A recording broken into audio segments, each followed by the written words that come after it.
By now we've all heard of Dave Talley and his inspiring story of success that brought national attention to IHELP. But there are many more IHELP success stories that never make the news.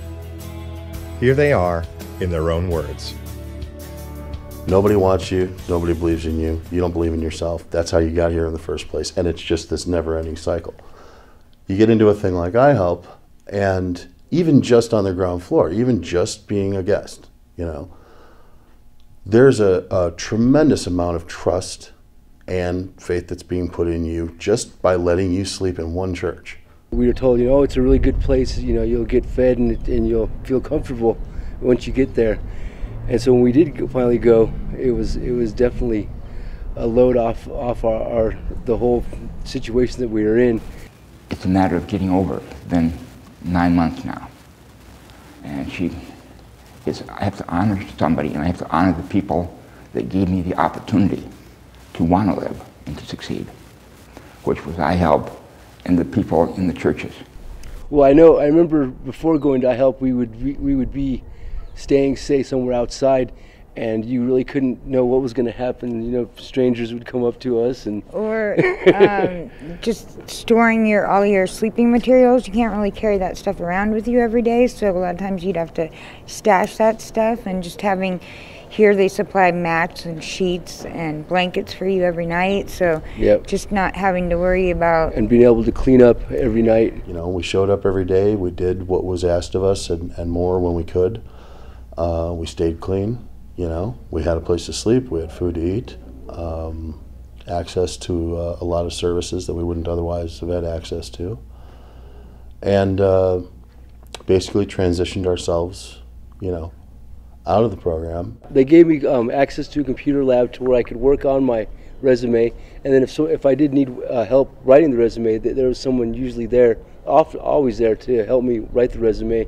If they actually had listings of jobs that I could go apply at while I was there working my resume. But having a regular paycheck every month, every 2 weeks, is really sweet. I mean, it's nice having that coming in, you know. But not only that, it gave me the confidence to go beyond just what they had to offer and look for other outside jobs and find something so that I could, you know, get beyond staying at IHELP. And I was definitely grateful for that. Now, filling out an application, trying to get loans, you know, showing up for an interview, looking decent and everything like that, doesn't seem like this huge, insurmountable thing. It seems like this is the way it's done. This is the way it was always done.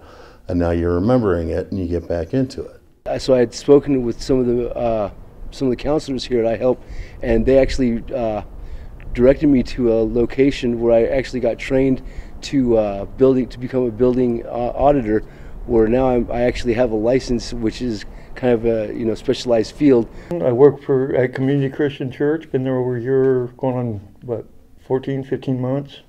I'm off the streets. You know, I got housing.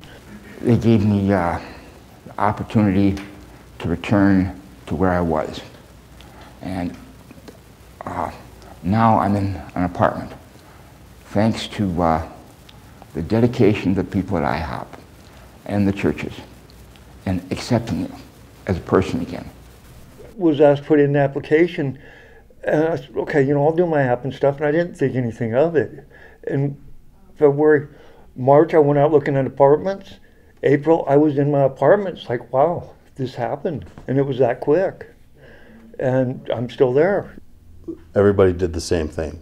You know, you got the apartment, you get the keys, you open the door, you walk in, you close the door. First thing you do is you crank the AC up. It doesn't matter if it's wintertime, you want it cold. And then you just lay down on the floor and you spread out and you breathe it in. You breathe in. There's a different smell between your place and every other place. There's a different smell between your place and the great outdoors. And the great outdoors, if you spend enough time in it, is not all that great, you know. The churches were wonderful. These mats were wonderful, wonderful to have. But it's nothing like your own bed, your own carpet, your own kitchen, your own everything. Everybody on the street isn't out there because they want to be, because some of them have to be.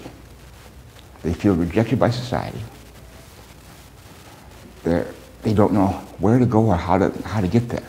But the people at IHELP and the churches that IHELP uses, they give you the will to succeed. It was hard to express at the time, but if this is my opportunity, thank you.